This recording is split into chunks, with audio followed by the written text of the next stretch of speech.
I don't ever slow up, no I don't take shit. I got no love for the fakeness. If you wanna play tough and wanna hate this, I'll always show up.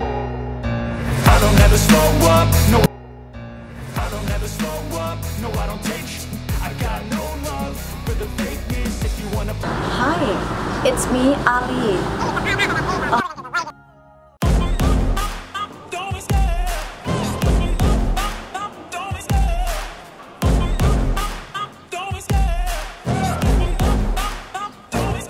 I love the chase and the hunt, and I set the pace when I'm running. I always take what I want and I always give it 100. Don't need a bank, no I'm funded. Play the game like it's nothing. I'm always thankful for something. Don't take บรรยากาศรูปบ้านแห่งนี้ว้าว if he is no friend to me. It's not working out, maybe it's the chemistry. It's time to break up so I can make a better me. Better believe in your mind, cause it's everything. You can mold, shape, find almost anything. All it takes is some time and some clarity to find your identity. It's mind over everything. Even when you feel low, you can still go. Even when you feel slow, you can still go. Even when there's no hope. Hello, nice to meet you.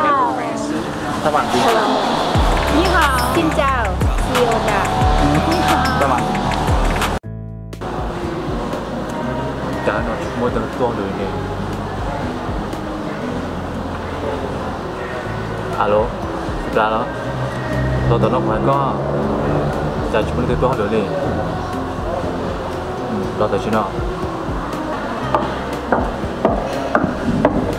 Mới chia cái lọ. Là nó chưa mong để chụp để tôi lên. Của nó cũng chỉ bao theo cái lọ, chứ còn bây giờ các bạn sẽ được không? Giờ đây giờ tôi được nói chờ chưa hả đi. Một chờ là tôi tại sao nó mẹ? Tôi trúng lên sao? Bye. Có đi nó không?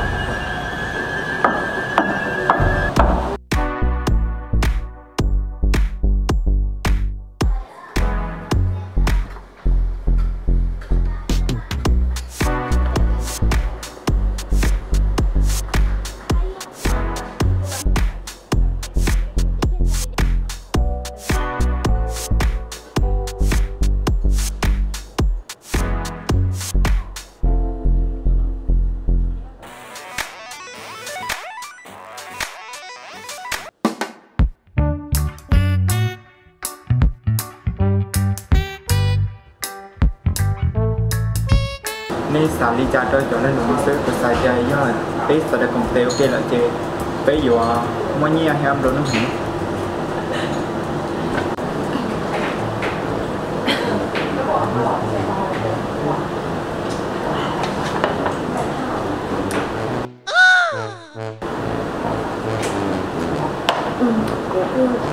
Những cái lịch sử tiền cho bé cùng tiền, chúng ta tiền bé uống tao trong căn cứ thiệt, bây giờ mình xem luôn rồi, it's okay, no problem.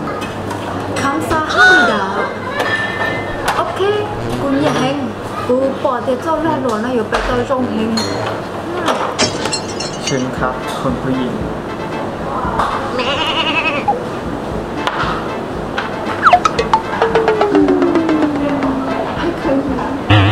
我觉得特别好，特别重。 ก็สารจา Đây cô lắm. Nhà tây của nhà trà xí tiền, với dòng gì? Cô muốn nhận tao, giờ cô chỉ muốn nhận của những chuyện tốt hơn.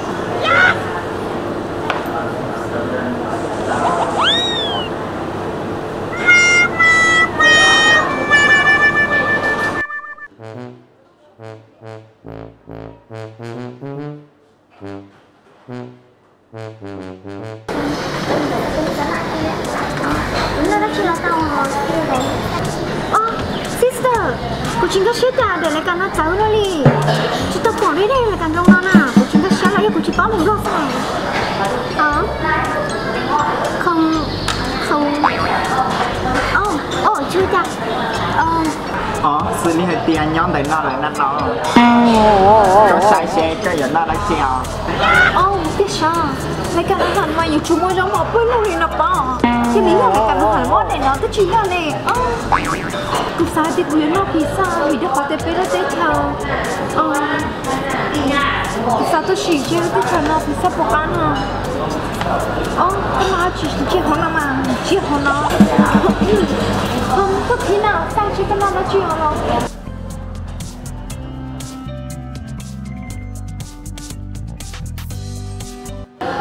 cái chuyện này mau đi à?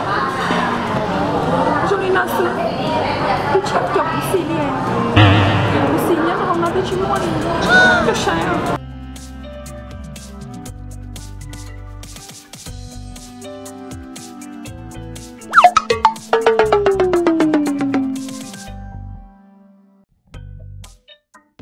Con đi. Chị rất thật là tên là của Malaysia sửa đến đây chân trời.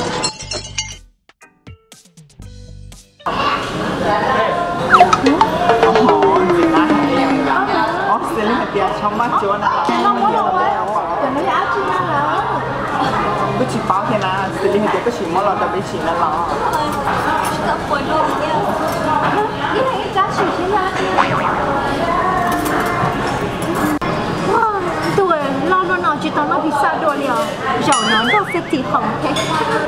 sẽ lên tiền có mỗi chỗ nó không biết ở chắn nó tao nên lo chắc có tao chắc có mà Tiếc sao? nhưng mà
sẽ lên tiền cái này nên lo rồi cái ngâm đi nào ngoài nè Bây giờ nó nói ông nói luôn liền tôi không biết liền. sẽ lên tiền có sáng chó Thì cho đó một hộp luôn này mấy cái thì không biết nói chuyện nào nó nè.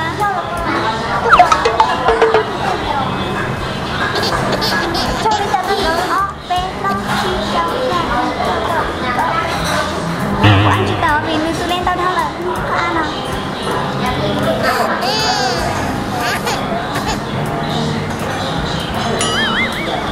Của tôi đi chơi sửa tao sẽ của chị có tên nào đi nè.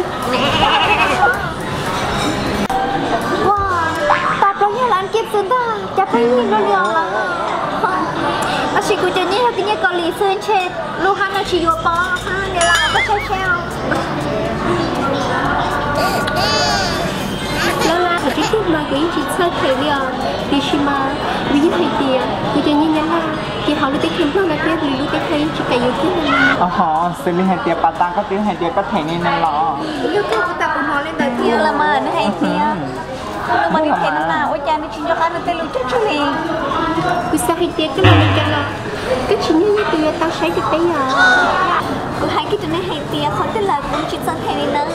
Nói cho như là sư, cô yên thầy tao cần tại chị cô cho nhóm thầy phao sư thầy chị tao vì thôi chị tao nữa. Cô yên chế thì chế cả lần thứ có thể nữa.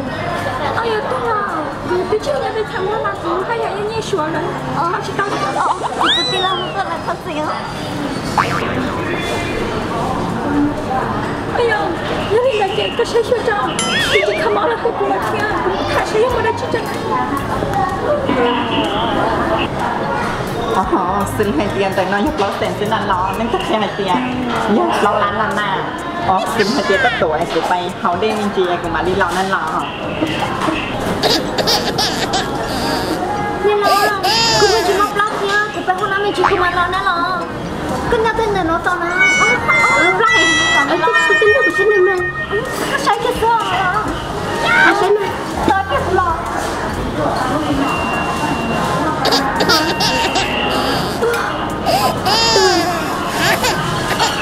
cái sai tin chị rồi nó chị tính cho chị không tin đâu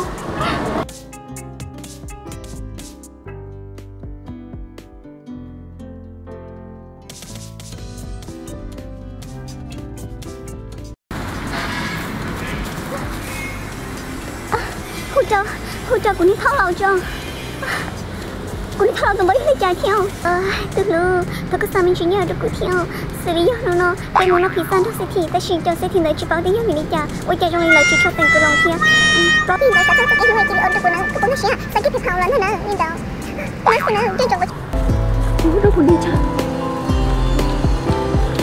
nè cái bọn nó nè cái gì sao kia khó như tôi đâu của ta chỉ nó nè cũng có tấm mình lọ nè xử lý hai tiền cũng cho cô chụp hơi là một nó phi sai nó tan rồi nè nó như là đi là nè chỉ cho pha nó tan đâu nó này chỉ cho bác cụ cái chỉ cho bác cụ chịแล้วก็คุณจะแต่เดียวกูชิบะตัวนี้นะจะช่วยเนี่ยก็ท้าให้รู้นั่นต่อก็จีสัตว์ตัวกี่ตัวชินะนะจะช่วยนะก็จีสัตว์ตัวเจกูจีตั้งปองช่างมาเจกูจีปากให้เลยนะนี่ตาเนี่ยอันนี้เดี๋ยวจะช่วยนะมาเลยอ่ะxử lý hai tiền tại nó có bây giờ của tôi lớn ăn lo tại vì nó có vào tao bài hỏi liền ăn lo xử lý hai tiền của tôi thật bây giờ bây giờ tôi nó thì sao tao nói chỉ muốn nhớ thèn ăn lo cái cái bọc cả sali chip vào cho cô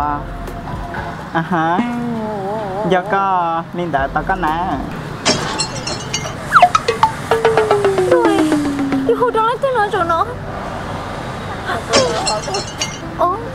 để tôi xin lỗi cho hello vâng thì cái bộ cậu em cái bộ cậu tại chỉ sản cho cô theo cái ổn được cô na côต้องการnhiều chút nóiใช่เหรอโอเคbiết phải tin đi tôiอยู่นี่nhớ tí chỉ nhớ lầnอยู่nhớ là tíวันnhớ là sao xí là mày tí cái hello tí nè ha helloแต่ฉันก็จะลิซ่านี่ดูกูนะแล้วนี่ร้านสินะก็ให้เดี๋ยวมาเจอกูใครเจ้าให้กูได้ชอบตั้งแต่กูจะยี่สิบนั่งเนาะจะเราไปรงเกาได้จะนั่งธุรกิจให้เลยให้ก็ถือว่ากูป้องช่วยมึงแต่กูชิวกันเลยนะบ้าก็บริษัทดูกูนะฮะก็สายก็ชิซ่านี่ก็ชิซ่าเจ้ฉันเราแก่นี่นะยังก็ถือว่ากูป้องช่วยมึงนะไอ้สัญญาก็ต้องแก่เขาอ่อนตัวแล้วที่เราต้องดูคนแล้วโอเคโอ้ยช่างมันดองนี่แต่ละที่สักก็จะจริงตัวละที่สักก็จะไม่หรอด้วยเธอเลยสอนน้องน่ะที่ได้ไม่รอดหรอกกูได้รอดจ้ะอย่ารอก็จีตัวแต่น้องน่ะที่ได้ไม่รอดเลย对对。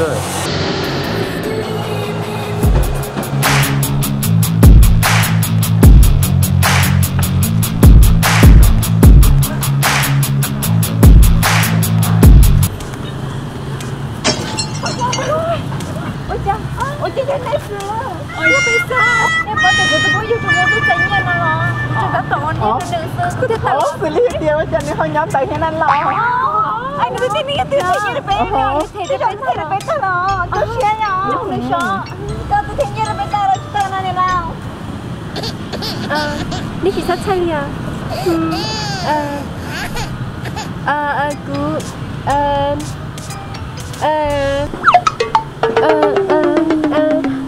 Xử lý hai tiền, tao mới bên chị. xử lý hai tiền, ôi chả có hoang lẹ, đâu nè.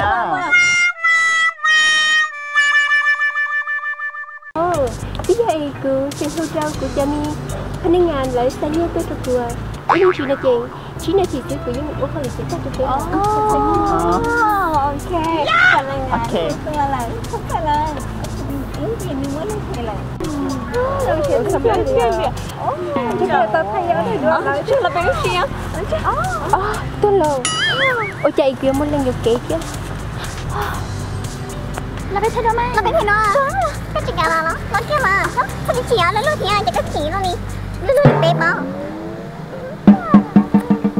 ok thì bé mang đá mới ra hồi nha ok bây giờ bây giờ đi đây nha thì bé mới ra tay thì được cái gì sẽ làm mà thì cứ xem một cái câu chuyện kia đi bên kia đi nào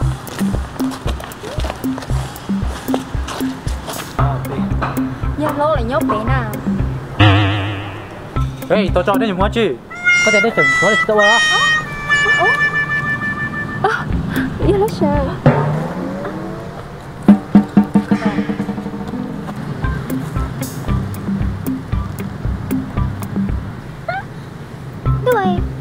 hai tiếng giờ thì nó ôi cha họ kêu mông cầu lên đó nè ôi cha chẳng sắp một được của tôi lo thế này tươi sáng chơi giờ thì phòng thế nó tụi bà tôi sẽ thì thái thế mấy cái này cha chờ lăng cộng được tôi sẽ thì nhá được bà từ số con tôi của tôi sai thì của chị tăng bằng nó bà trả lời cho chị tăng chắc câu lời thiên của tôi chị tăng cộng được lấy tôi bỏ từ của cha sẽ nó nè